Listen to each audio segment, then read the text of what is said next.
গতকাল রাতে আমি একটা পোস্ট দিয়েছিলাম যে এ মনে করছে, মিলিটারি ইন্টেলিজেন্স মনে করছে আগামী 1 মাসের মধ্যে ইউনূস সরকারের পতন হবে।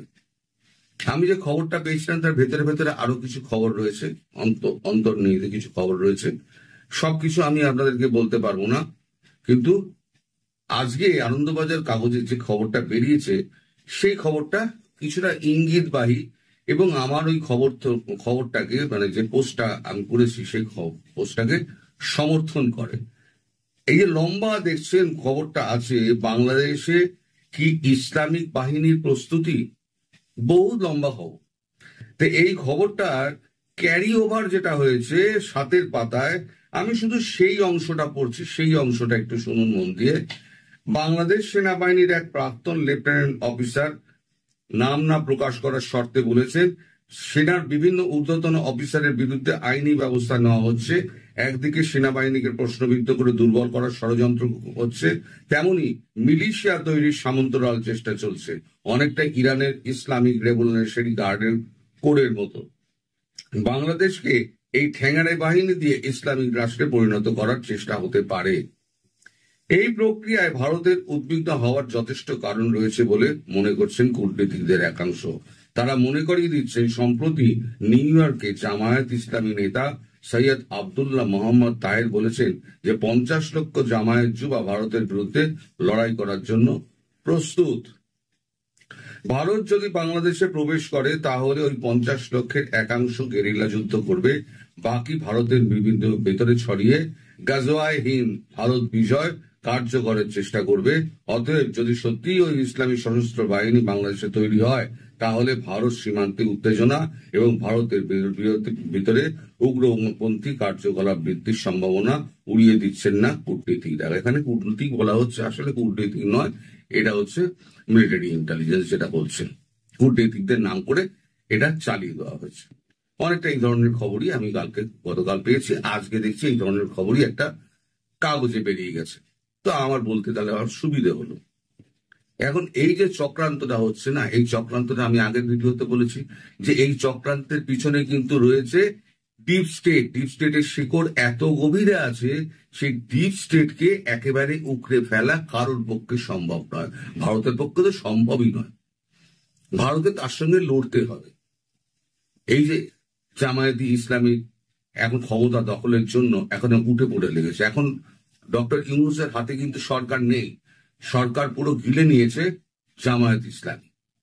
পুরো প্রত্যেকটা বড় বড় প্রশাসনের বড় বড় জায়গায় জামায়াতের লোক বসিয়ে দিয়েছে। ডক্টর ইউনূস এখন আঙুল চুষছেন, কোন রকমের পালাবার ধান্দা করছেন, কিন্তু পালাবার ওনার পথ খুব বন্ধ আছে। কারণ এরা চাইছে যে এখনই ভোট না হোক, আর যদি হয় তাহলে পিয়ার পদ্ধতিতে হোক, তাহলে ইসলামিক জামায়াত তাহলে ক্ষমতায় আসতে পারবে, নইলে পরে ক্ষমতায় আসতে পারবে না, এরকম একটা ধারণা ওদের মধ্যে রয়েছে। আর আগে পুলিশকে তো আগে মেরুদণ্ড ভেঙে দেওয়া হয়েছে, এবার খুব ট্যাকটিক্যালি এবার মিলিটারির ওপরে, সেনাবাহিনীর ওপরে আঘাতটা এলো। এবং আপনাদের মানে একজন দুর্বুদ্ধি সম্পন্ন সেনাপ্রধান, তিনি ওই জামাতি ইসলামীর সঙ্গে মিলে সেনাবাহিনীকে ধ্বংস করার জন্য তিনিও এই চক্রান্তে লিপ্ত হয়ে গেলেন।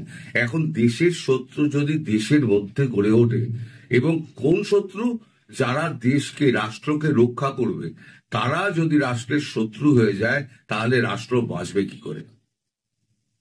ভারতের কাছে এই খবর এসে পৌঁছেছে। আমি আর একটা ছবি আপনাদের দেখাই, 7 জন ভারতীয় সাংবাদিকের ছবি আমি আপনাদের দেখাই। এই ছবিটা দেখানোর একটা কারণ হচ্ছে, আপনারা এই ছবিটা দেখুন, এইখানে 7টা ভারতীয় সাংবাদিক আছে। এই সাংবাদিক প্রত্যেক কটা হচ্ছে মানে বড় বড় চ্যানেল এবং কাগজে এরা কাজ করত, এখন আর কাজ করে না। এরা নিজেদের এজেন্ডা এরা ফুলফিল করার জন্য এক একটা করে ইউটিউব চ্যানেল করেছে। এরা গত 1 মাস ধরে, এদেরকে তলায় নাম লেখা আছে, আমি আর পড়ছি না, এরা গত 1 মাস ধরে নিউ ইয়র্কে পড়ে রয়েছেন। এরা হচ্ছে ডিপ স্টেটের অংশ।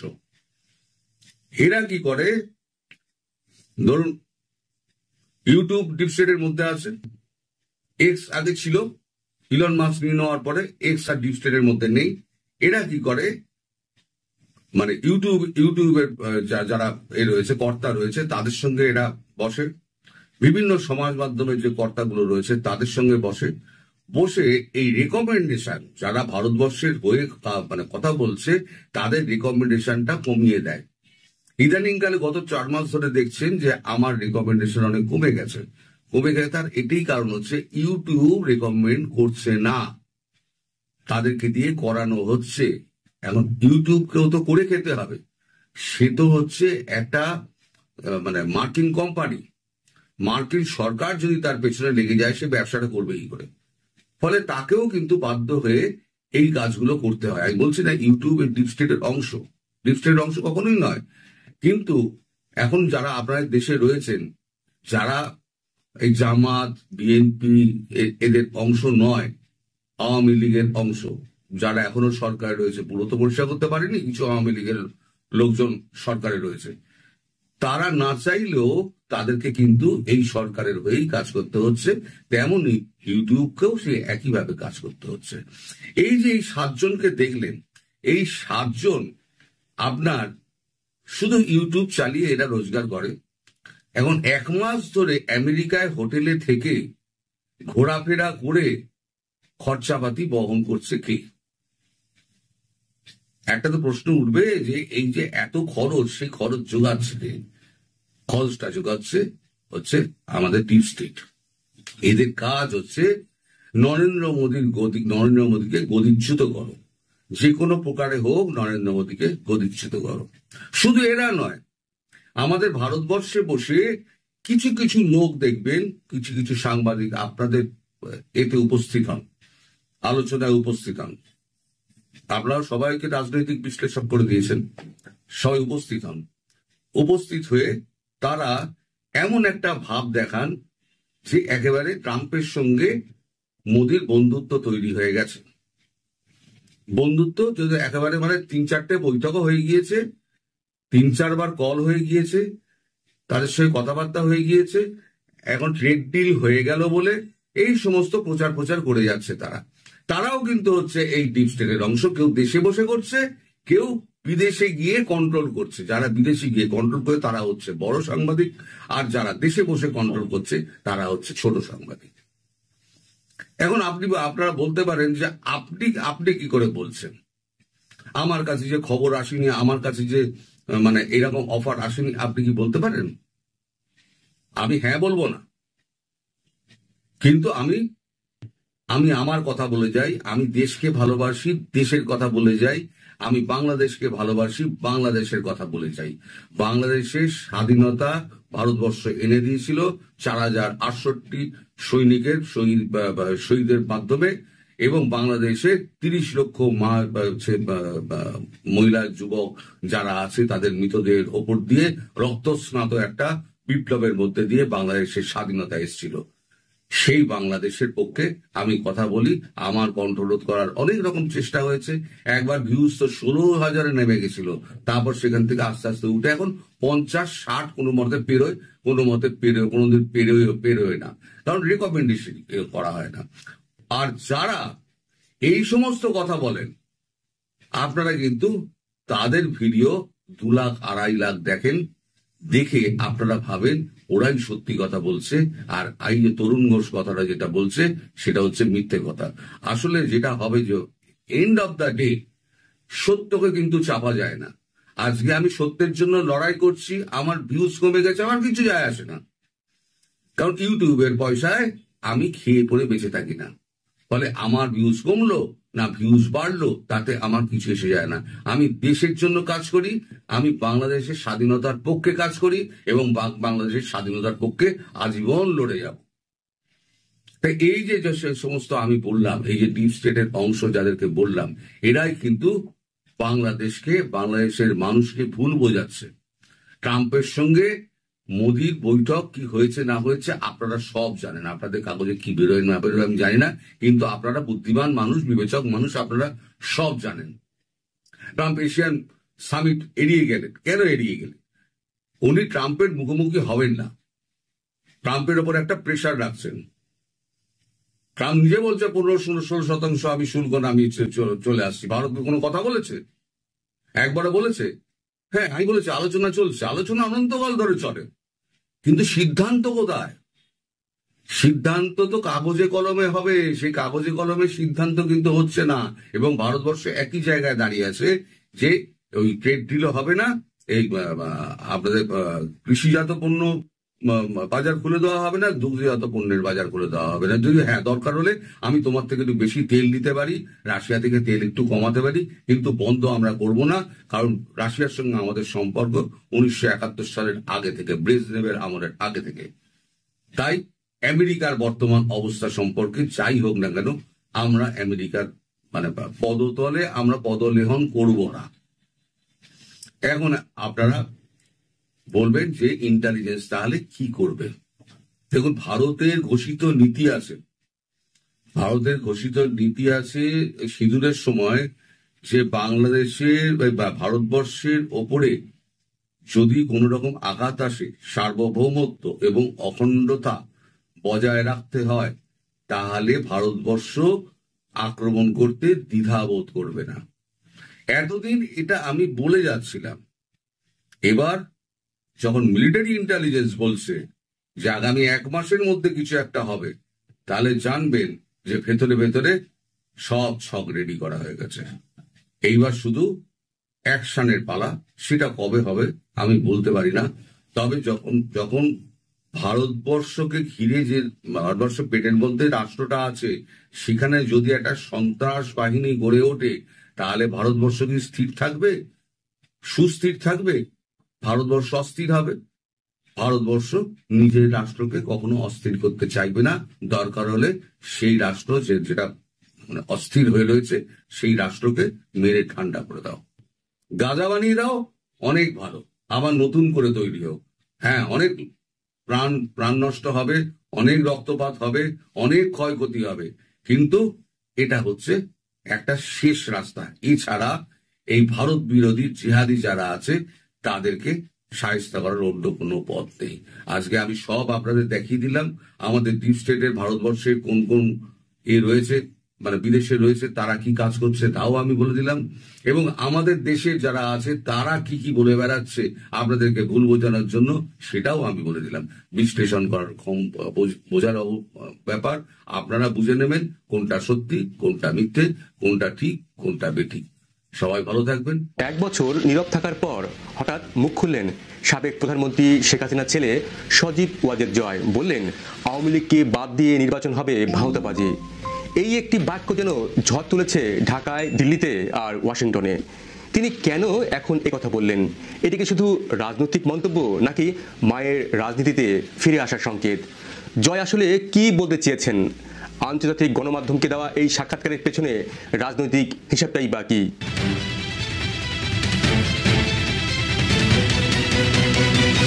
2024 সালের আগস্টে শেখ হাসিনার পতনের পর বাংলাদেশের রাজনীতি পুরোপুরি নতুন মোড় নেয়। ডক্টর মোহাম্মদ ইউনূসের নেতৃত্বে গঠিত অন্তর্বর্তী সরকার এখন 14 মাসের বেশি সময় ধরে ক্ষমতায়। এই সময়টায় আওয়ামী লীগ কার্যত নিষিদ্ধ। অনেক শীর্ষ নেতা কারাগারে, আর শেখ হাসিনা রয়েছেন ভারতে। সেই প্রেক্ষাপটে সজীব ওয়াজেদ জয় প্রায় 1 বছর পর প্রথমবার প্রকাশ্যে মন্তব্য করলেন বাংলাদেশের রাজনীতি নিয়ে। জয় বলছেন আওয়ামী লীগকে বাদ দিয়ে যে কোনো নির্বাচন হবে এক প্রহসন। নিষেধাজ্ঞা তুলে নিতে হবে, নির্বাচনে সবাইকে অংশ নিতে দিতে হবে। একই সঙ্গে তিনি অভিযোগ করছেন ডক্টর ইউনূস সরকার আওয়ামী লীগকে নির্বাচনে অংশ নিতে বাধা দিচ্ছে, আর উগ্র ইসলামপন্থীদের ক্ষমতায় ফেরানোর জন্য নির্বাচনের পরিকল্পনা করছেন। এই মন্তব্য এসেছে এমন এক সময়ে যখন 6টি আন্তর্জাতিক মানবাধিকার সংস্থা একই দাবিতে চিঠি দিয়েছে প্রধান উপদেষ্টা ডক্টর মোহাম্মদ ইউনূসকে। তাদের ভাষায় আওয়ামী লীগের উপর নিষেধাজ্ঞা প্রত্যাহার করতে হবে।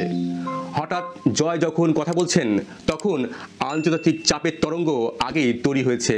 জয় কেবল সেই তরঙ্গকে রাজনৈতিক ভাষা দিয়েছেন আওয়ামী লীগের পক্ষে। কিন্তু প্রশ্ন হলো, জয় আবার কেন সক্রিয় হলেন? গত 1 বছরে জয় ছিলেন সম্পূর্ণ নীরব।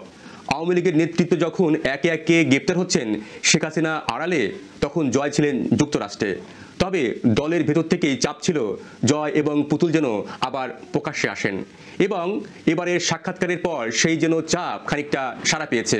জয়ের বক্তব্যে 3টি স্পষ্ট বার্তা আছে। আওয়ামী লীগ ছাড়া নির্বাচন মানেই ভাঁওতাবাজি।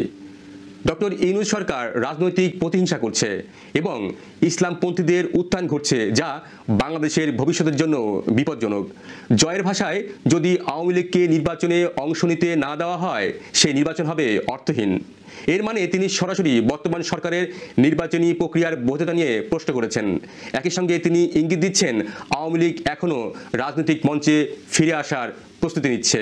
ডক্টর ইউনূস সরকারের অধীনে 2026 সালের ফেব্রুয়ারিতে জাতীয় নির্বাচন হওয়ার কথা, অর্থাৎ হাতের সময় আছে আরও 4 মাসের মতো। কিন্তু আওয়ামী লীগের সব কার্যক্রম নিষিদ্ধ, শীর্ষ নেতৃত্ব কারাগারে বা পলাতক। এই অবস্থায় নির্বাচন হলে গ্রহণযোগ্যতা নিয়ে প্রশ্ন উঠবে। জয় সে কথায় জোর দিয়ে বলছেন, শেষ মুহূর্তে অনুমতি দিলে সেটা হবে প্রহসনের ভোট। জয় শুধু রাজনৈতিক বৈধতা নয়, ব্যক্তিগতভাবেও ডক্টর ইউনূসকে লক্ষ্য করেছেন। তিনি বলছেন, ইউনূস সরকার ন্যায় বিচারের ছদ্মবেশে রাজনৈতিক প্রতিহিংসা করছে। এখানে ন্যায় বিচারের ছদ্মবেশ কথাটি গুরুত্বপূর্ণ। এটি সরাসরি ইঙ্গিত করে যে আওয়ামী লীগকে বিচারের মুখে দাঁড় করিয়ে রাজনৈতিকভাবে নিষ্ক্রিয় করার চেষ্টা চলছে। এই অভিযোগ শুধু কথার নয়, জয় নিজেও অভিযুক্ত। তার দাবি, আমাকে অপরাধী বানিয়ে আওয়ামী লীগের ভাবমূর্তি নষ্ট করা হচ্ছে। অর্থাৎ জয় এখন নিজের মামলাকেও রাজনৈতিক প্রতিহিংসার উদাহরণ হিসেবে তুলে ধরছেন। জয়ের সবচেয়ে কৌশলগত বক্তব্য হলো বাংলাদেশে ইসলামপন্থীদের প্রত্যাবর্তন নিয়ে উদ্বেগ। তিনি বলছেন, বাংলাদেশ অস্থিতিশীল থাকলে ইসলামপন্থীরাই লাভবান হবে। এই মন্তব্যের মধ্য দিয়ে জয় আসলে আন্তর্জাতিক মহলকে বার্তা দিয়েছেন, বিশেষ করে যুক্তরাষ্ট্র ও ইউরোপের নীতি নির্ধারকদের। জয়ের কৌশলগত যুক্তি হল ডক্টর ইউনূসের নীতি ইসলামপন্থীদের ফিরিয়ে আনা, যা দক্ষিণ এশিয়ার নিরাপত্তার জন্য হুমকি। অর্থাৎ তিনি আওয়ামী লীগকে সেকুলার এবং স্থিতিশীল শক্তি হিসেবেই তুলে ধরছেন। সজীব ওয়াজেদ জয় শুধু রাজনীতিবিদ নন, তিনি সাবেক প্রধানমন্ত্রী শেখ হাসিনার সবচেয়ে ঘনিষ্ঠ উপদেষ্টা ছিলেন। শেখ হাসিনা পতনের পর থেকেই জয় কিছুদিন গণমাধ্যমে কথা বলেছিলেন, এরপর হঠাৎ চুপ হয়ে যান তিনি। শেখ হাসিনার পরামর্শে তিনি এতদিন নীরব ছিলেন, কিন্তু এখন যখন মানবাধিকার সংস্থাগুলো আওয়ামী লীগের উপর নিষেধাজ্ঞা নিয়ে প্রশ্ন তুলছে, তখন জয় প্রকাশ্যে কথা বলছেন। এটি নিছক কাকতালীয় নয়। বিশ্লেষকরা বলছেন, এই সময়টায় জয় দুটি উদ্দেশ্য পূরণ করতে চাইছেন। এক, আওয়ামী লীগের আন্তর্জাতিক বৈধতা পুনরুদ্ধার করা, এবং দুই, নিজেকে ভবিষ্যতের নেতৃত্বের সম্ভাব্য মুখ হিসেবে তুলে ধরা। অন্তর্বর্তী সরকার যতই সংস্কার বা গণতন্ত্রের কথা বলুক না কেন, বাস্তবতা হচ্ছে আওয়ামী লীগের বিরুদ্ধে নিষেধাজ্ঞা দিয়ে এখন আন্তর্জাতিক অস্বস্তি তৈরি হয়েছে। 6টি মানবাধিকার সংস্থা একসঙ্গে চিঠি দিয়েছে। এই চিঠির 1 সপ্তাহের মধ্যেই জয় সাক্ষাৎকার দিয়েছেন, অর্থাৎ এটি সমন্বিত বার্তা। জয় হয়তো সরাসরি সরকারের কাছে আবেদন করছেন না, বরং আন্তর্জাতিক মহলের কাছে আওয়ামী লীগের পূর্ণ স্বীকৃতি চাইছেন। ডক্টর ইউনূস সরকার অবশ্য দাবি করছে, নিষেধাজ্ঞা রাজনৈতিক নয়, নিরাপত্তার পরিস্থিতি বিবেচনায় নেওয়া হয়েছে। সরকারি কর্মকর্তারা বলছেন, আওয়ামী লীগের অনেক নেতা সহিংসতার দায়ে অভিযুক্ত, তাদের বিচারের আওতায় আনাই মূল লক্ষ্য। কিন্তু বাস্তবে দেখা যাচ্ছে আওয়ামী লীগের হাজার হাজার কর্মী এখনও কারাগারে, আর অনেকেই জামিন পাচ্ছেন না। এই পরিস্থিতি নিয়ে জয় বলছেন, প্রায় 500 নেতাকর্মী নিহত হয়েছে। এমন সংখ্যা আন্তর্জাতিক মানবাধিকার প্রতিবেদনের সঙ্গে মিলে যায়, যা ডক্টর ইউনূস সরকারের মানবাধিকার রেকর্ড নিয়ে প্রশ্ন তুলে।